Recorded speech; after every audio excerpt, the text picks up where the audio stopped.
جنية قلبت حياة شاب بشكل مرعب جدا، والسبب المراية. أبطالي وبطلاتي، هلا والله وحشتوني والله أكتر من أي حاجة، والكلام ده بجد والله، بس هي نفسيتي اللي بعداني شوية. المهم خلونا ما نطولش ويلا نبدأ. قصتنا النهاردة حصلت مع شاب اسمه عادل وعمره 20 سنة. عادل بيحكي وبيقول: من حوالي سنتين حصل معايا موقف مرعب جدا. أنا شاب بطبع رياضي، ففي ليلة كنت بتمرن لوحدي في الجيم بالليل، وده لأن صاحب الجيم يبقى صاحبي. بعد ما بخلص شغل بالليل بروح أتمرن، ولما بخلص تمرين بقفل الجيم وبروح. المهم في ليلة معينة من أول ما رحت الجيم بدأ يحصل معايا حاجات غريبة، وبدأت معايا تحديدا من عند حمام الجيم. كنت في الحمام بغير هدومي وبلبس هدوم التمرين، ووقتها سمعت آلة من بتاعة الجيم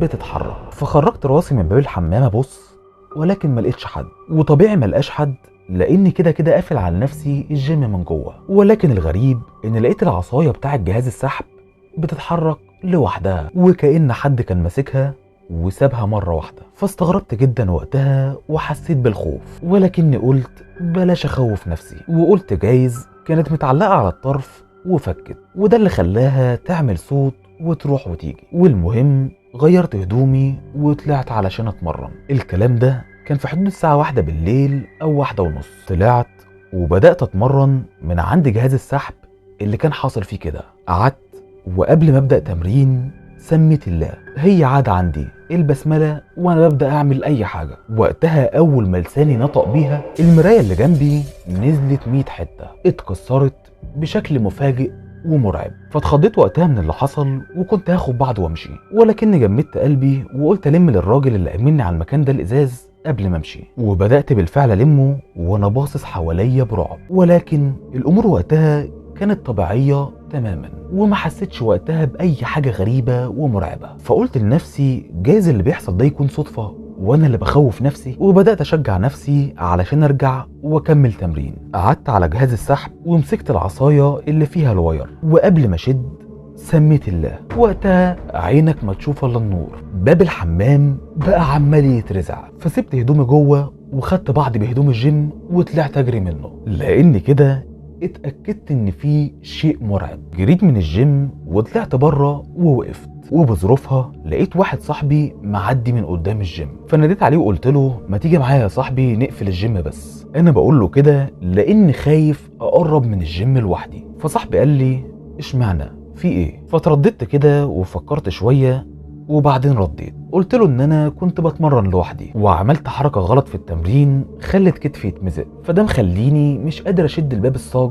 لوحدي. صاحبي قال لي خلاص يا معلم ولا يهمك، وجي معايا علشان نقفل الباب. وقتها انا كنت مصدر صاحبي للموضوع، فكان واقف قدام الجيم وبيحاول ينزل الباب الصاج، ولكن فجأة لقيته بيقول ايه ده يالا، ايه الصهد اللي طلع مرة واحدة ده من جوه؟ هو انت ناسي الساونا ايه ده؟ وانا والله متأكد انها مطفية لانها اصلا ما اتقدتش. فقلت له ايوه كنت قايدها وطفتها. المهم قفل الباب فعلا وسلم عليا ومشي، وانا كمان بدأت امشي علشان اروح للبيت. المشوار لبيتي طويل شوية لان الجيم في منطقة والبيت في منطقة جنبه. ومن اول ما بدأت امشي للبيت وانا حاسس ان في صهد شديد جدا في ظهري وكأن نار ماشية ورايا. انا عارف انك ممكن تقول ان جسمي صهدان من التمرين وانا اللي مكبر الموضوع، بس انا عايز اقولك ان انا ما اتمرنتش اصلا، زائد كمان اننا في عز الشتاء وجسمي من قدام من اول وشي لحد رجلي حاسس فيه بهوا ساقع، على عكس ظهري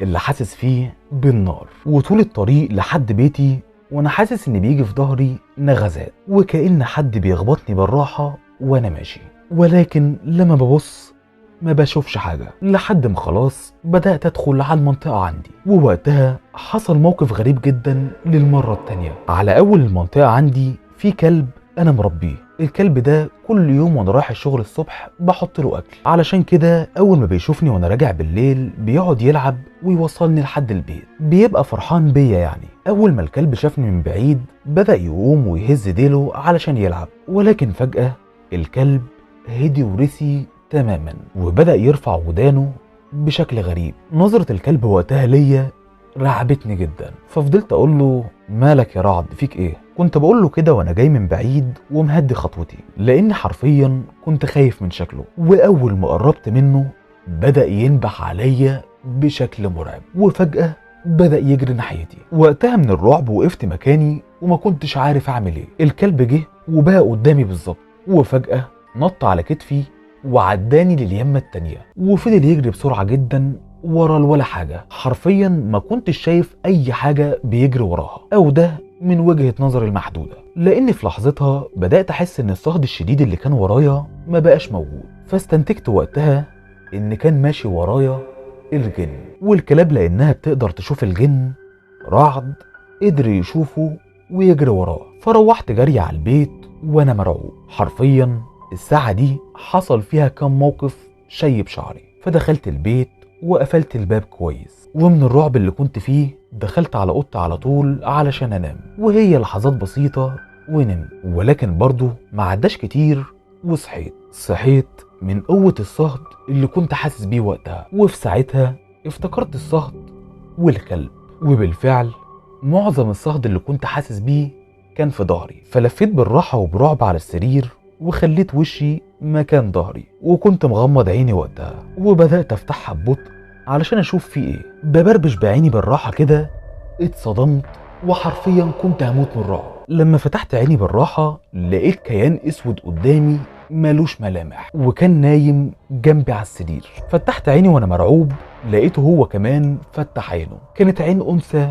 وجسم انثى، ولكنها مش بشرية، وكانت باصة في عيني ومبرقة وما بتنطقش. فبقيت احاول اخد نفسي بالعافية من الخوف وابعد عنها، ولكنها في لحظة بتتكلم وقالت: بحبك يا عادل وهتكون ملكي، بصوت مرعب وبشع جدا. وفي ثانية قربت مني وحضنتني حضن كان هيكسر ضلوعي، وانا بين ايديها الضخمة والسودة دي بموت حرفيا. ووقتها لقيت نفسي بصرخ بصوت عالي جدا، وكنت عمال اطلب من اهلي انهم يلحقوني. وقتها ابويا وامي قاموا مفزوعين من النوم وجم جري عليا في الاوضه. وقتها لما دخلوا كنت قاعد على السرير وعمال بصرخ. فوالدي وقتها مسكني وفضل يهزني ويقول لي: فوق يا عادل، مالك؟ صوته وقتها في ودني كان عمال يرن جامد، ولكني مش قادر اوقف صراخ من حاله الصدمه اللي انا فيها. وما سكتش غير لما بدا يكبر في ودني ويقرأ لي قرآن. وقتها فضلت ابكي بحرقة جدا، وفضلت امي تطبطب عليا واخداني في حضنها وتقول لي: مالك يا حبيبي؟ ولما بدأت تعيط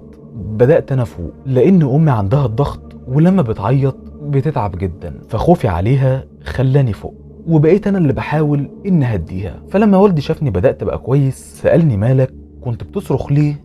وايه اللي حصل؟ فبدأت احكي له. وقتها لما سمع مني اتفاجئ وقال لي: لا يا ابني، الموضوع ده ما يتسكتش عليه. وهو بيتكلم الفجر أذن. فابتسم والدي وقال لي: خير ان شاء الله، انت هتنزل معايا دلوقتي نصلي الفجر، وربنا يكرمنا ونلاقي عمك الشيخ ياسر بيصلي النهارده في الجامع بتاعنا. الشيخ ياسر ده من عندنا من الحته، ومشهور عندنا انه راجل بتاع ربنا وبيعالج بالقران. بس المشكله ان كل يوم بيصلي الفجر في جامع شكل. ولكن لحظ الحلو لما نزلنا علشان نصلي لقينا في الجامع بتاعنا. فدخل عليه والدي وبدأ يحكي له اللي حصل معايا. الشيخ ياسر بص لي كده وقال لي: انت بتبص في المراية كتير؟ قلت له: ايوه. قال لي: وبتبين جسمك وعوراتك قدامها؟ فقلت له: لان راجل بتمرن جيم. ايوه ساعات بعمل كده. قال لي: يبقى اكيد ما بتسميش الله وانت بتعمل كده، ودي فعلا الحاجة الوحيدة اللي ما بسميش فيها الله. فقلت له: ايوه. قال لي: علشان كده. قلت له: ايه؟ قال لي: انت اتعشقت من جنية وهي عايزاك. وعموما ما تخافش، الحمد لله انك جيت بدري وما طولتش، لانها كل ما بتطول معاك بتتمكن منك اكتر. وقال لي: تعالى نصلي الفجر وبعدين يحلها ربنا. صلينا الفجر فعلا وجينا طالعين نده علينا وقال لنا استنوا، وقعدنا في المسجد وقفل علينا بعد ما الناس مشيت.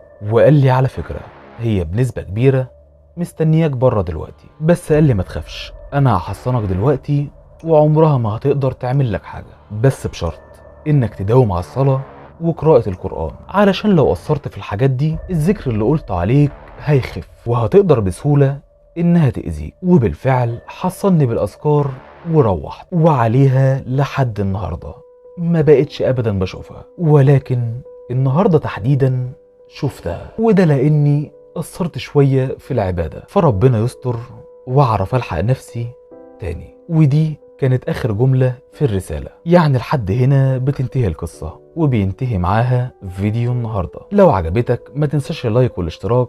كان معاكم عبد العزيز او ملك الليل، وشايفين اللي انا فيه ده وبس كده.